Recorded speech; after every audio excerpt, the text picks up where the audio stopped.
We have no idea where you are, but you're evicted. That's what the Home Office apparently are telling migrants. I'm going to read into this exclusive for my news. Let's go.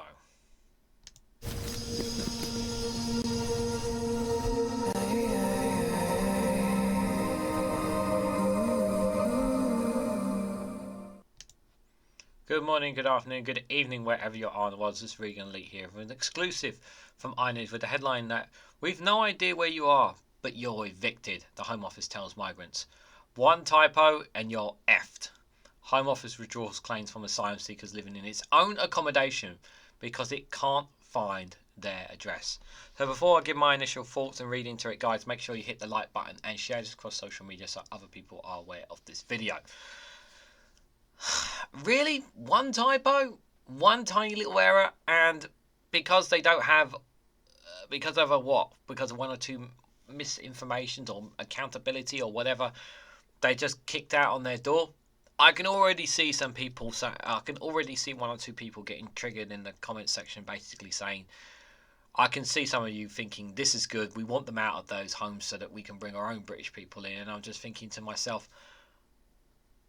Am I the only one here who thinks this is wrong? Like, am I the only one who thinks that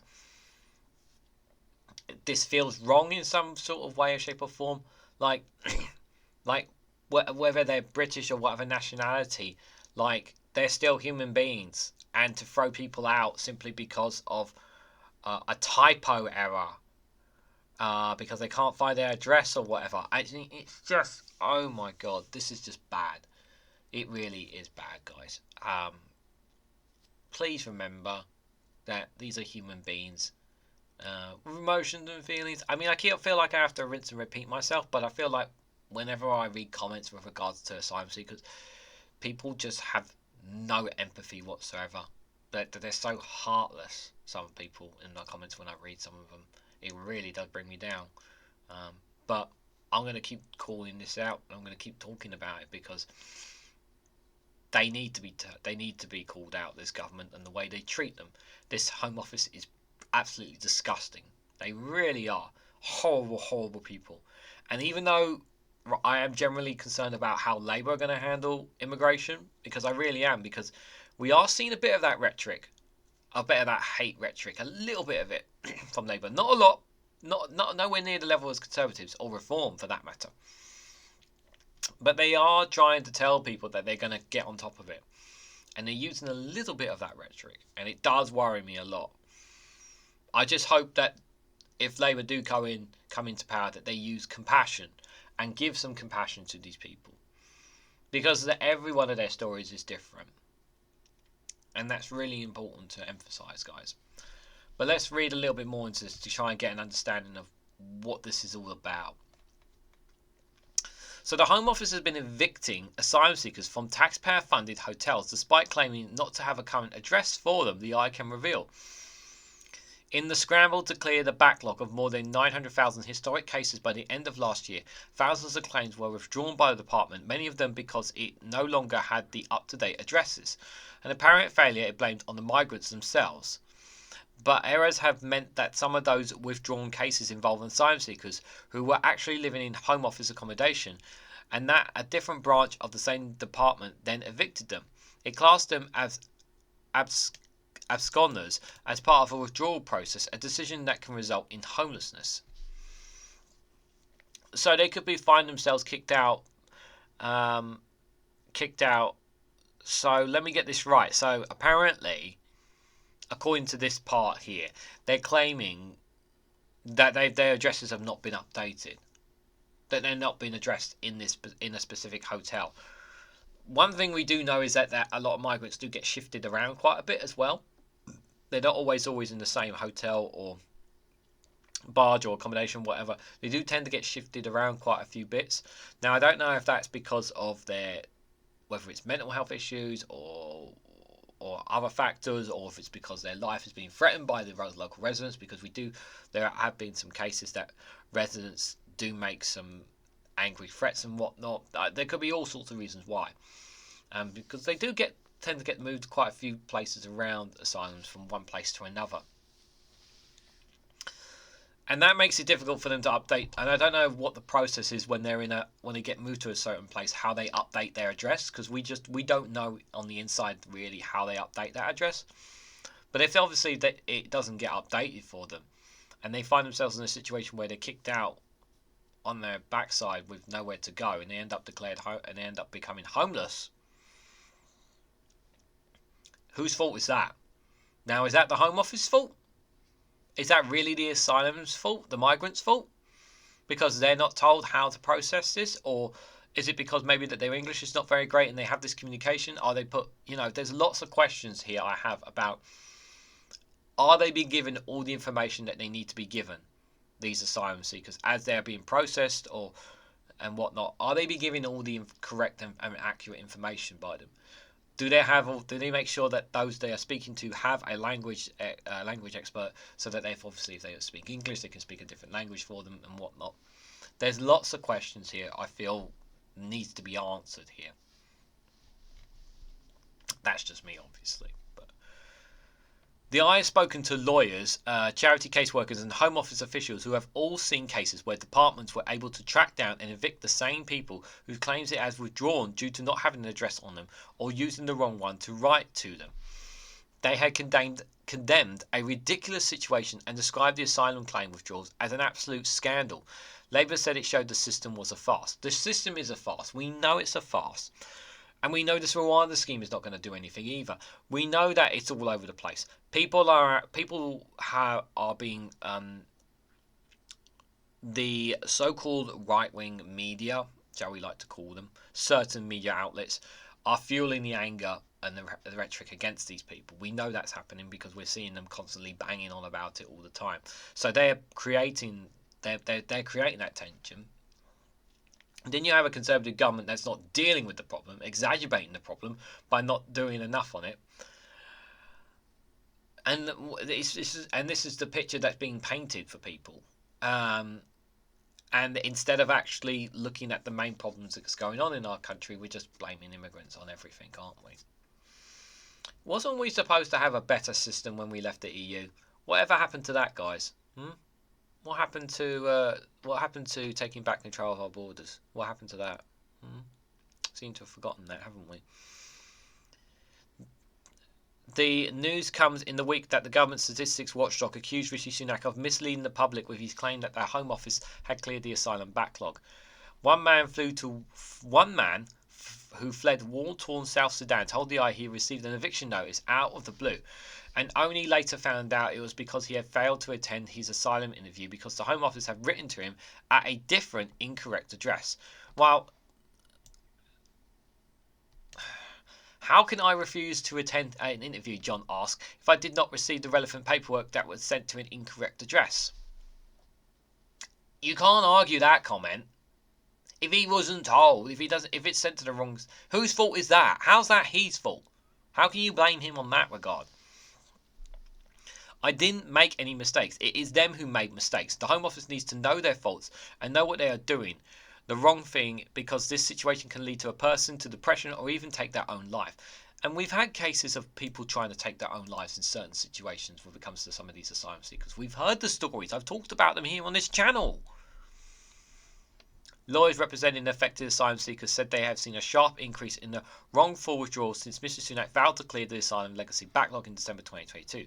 Kate Nielsen, a caseworker for Duncan Lewis public law team, said, "We are seeing a real increase in vulnerable asylum seekers being made destitute in circumstances where the Home Office have managed to locate them for the purpose of serving an eviction letter, but have curiously sent important correspondence regarding their asylum claims to the incorrect address, even where the asylum seeker is accommodated in the Home Office accommodation. For many, this eviction letter, which gives them very little chance to find alternative accommodation or assistance to challenge their immediate homelessness, is the first time they have received an update on their asylum claim for a significant period of time." A Home Office source told the Eye that asylum cases and evictions were handled by different teams who are using two different databases which are not always consistently updated with asylum seekers' current details. So you're using different databases, you're using different teams. Is there not coordination here? Like, if there's a word here That's really, really important, guys. Do you want to know what that word is? It's called communication. It's a very important word. Communication. Should try using it. Clearly, they're not using it in this situation here.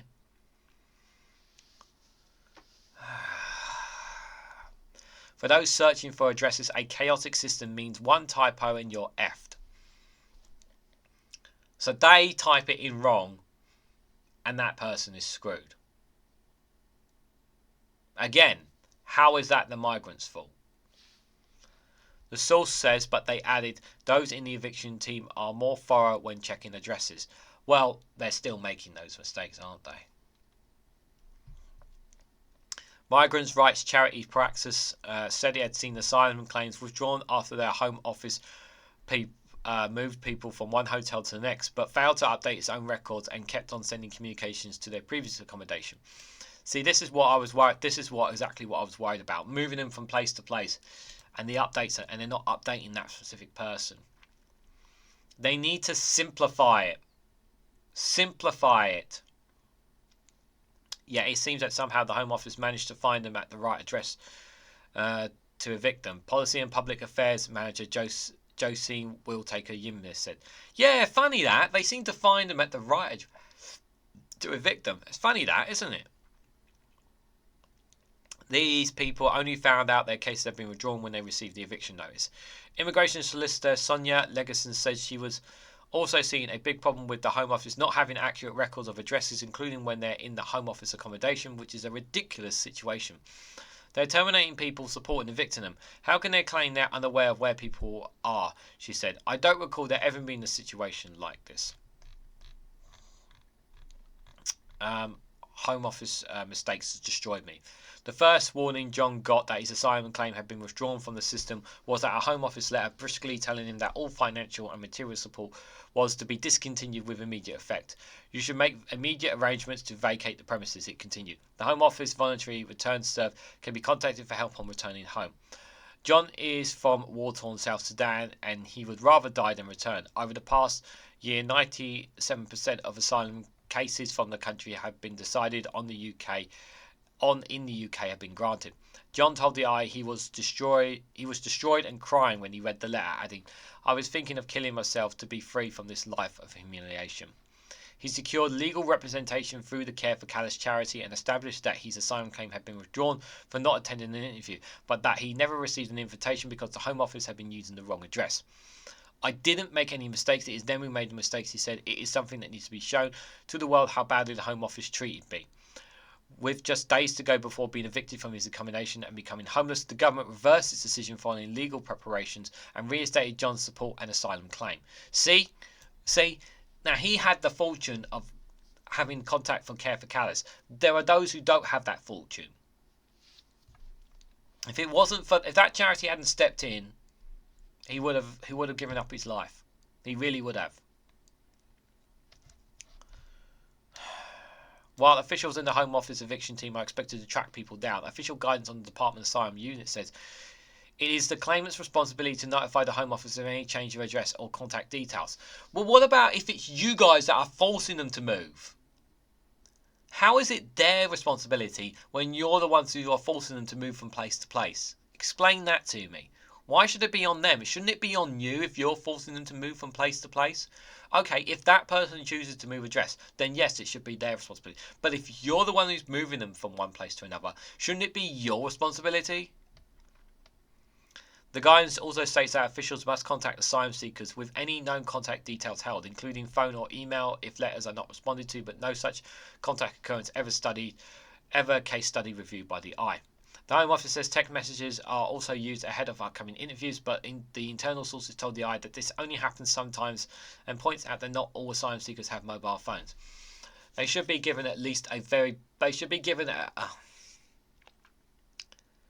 going to say they should be given at least a basic mobile phone, but I can just see people getting triggered in the comment section saying, why are you giving these people mobile phones? The Care for Callous charity says it has also been supporting people who have had asylum claims withdrawn after the Home Office sent invitations to interviews and to complete questionnaires to the wrong addresses. But then it was able to send eviction notice to the correct addresses. Chief Executive Steve Smith accused the government of trying to clear the legacy backlog by the back door with little to no regard for thousands of refugees whose lives have been left in limbo as a result. The story of last year's asylum withdrawals is an absolute scandal waiting to be fully exposed, he said. A scandal which has left so many people in a desperate state, with still many unaccounted for, like destitute on the UK streets. See, someone in the comments claimed that everyone who's homelessness on our streets is British. I really would like you to verify that by checking every single homeless person up and down England to confirm that they are English. Can you do that before making such stupid comments? I'm just going to ask you. Can you prove that every single homelessness person is English? British? I don't think you can you? Official statistics published in the ministerial letter to Parliament's Home Affairs Committee on Thursday said that of the 13,300 asylum cases withdrawn in the year to September, around a third, 5,600, remain in the UK but have no contact with the Home Office, no financial support, no right to work and no permission to remain.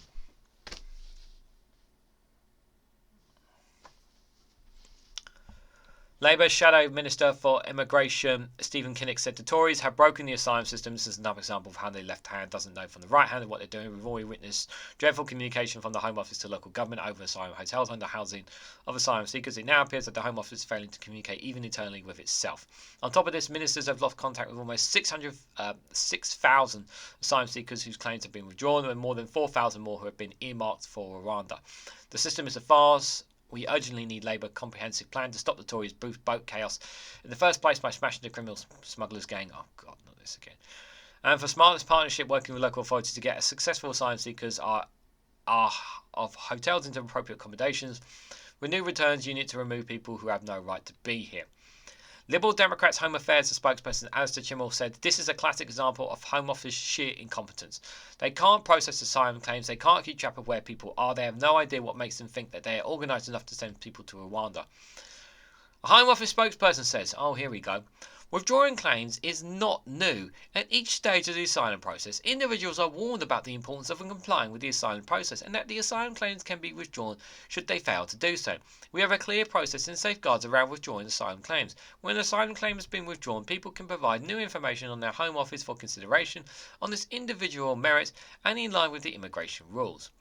Just to put for caveat, names have been changed to protect their anonymously. So any names that have been mentioned for the immigrants, they're not their real names. They've been changed just for their legal protection, guys.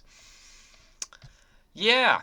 So if you end up seeing more homelessness, it may not just be the case that they're British and they're not being able to find accommodation and the cost of living crisis. It might actually be migrants and asylum seekers whose processes are not being dealt with properly accordingly by the Home Office. So just remember that as well. So just that kind of add to our homelessness problem as well. You know, still thinking of voting Conservative after that? Let me know in the comment section down below if that's still if you're feeling. Honestly, guys, what you know, we just don't have a government that has a grip on immigration whatsoever. We have a Home Office that's completely out of whack. It really is. It's also really, I've said this before as well, it's also really need to remind people of this as well. The Home Office had its staff reduced as well. They had cuts in the civil service, which means that there's even less people to process them as well. Now they have boosted it back up recently, but still not enough are being processed. And this Rwanda scheme is not going to change anything, guys, when it comes to the numbers. But my God, the systems that they're using in order to process, the systems that they're using and keeping in track of them, it just feels like they're not doing anywhere near a good enough job of it. Like I said, communication is the key thing, and they need to get on top of it. They need to get on top of it. It's just not good enough. Again, like I've said, I hope that if Labour do come in, they show more compassion and they do have a cohesive and clear plan about not just how to deal with the backlogs or how to stop the boats, but they show compassion to these people and are able to give them an opportunity to get into the workplace. Because we have jobs in this country that need to be filled. And trust me, these people, if they have the opportunity to work, they will take it. But they can't take it if their asylum claim has not been processed, guys. They have to sit on the sidelines, and we have to pay them out of taxpayer money. By the way, That didn't used to be the case. The Conservatives changed that, by the way. So just want to add that as well. So what do you guys think? What do you guys think about all of this? The idea that the Home Office are making these mistakes allegedly, and that people are getting kicked out, find themselves on the streets, all because of no fault of their own. What do you guys honestly think about this story? Let me know in the comment section down below what you honestly think. Hit the like button, we greatly appreciate it. Share this across social media and hit that bell notification icon so you'll be notified when I upload another video. And subscribe, because it really does help the channel. And if you want to financially support me, you can do so by becoming a YouTube member for just 99p, or joining me on Patreon for exclusive content. Thanks so much for watching, guys, and I hope to catch you all very, very soon.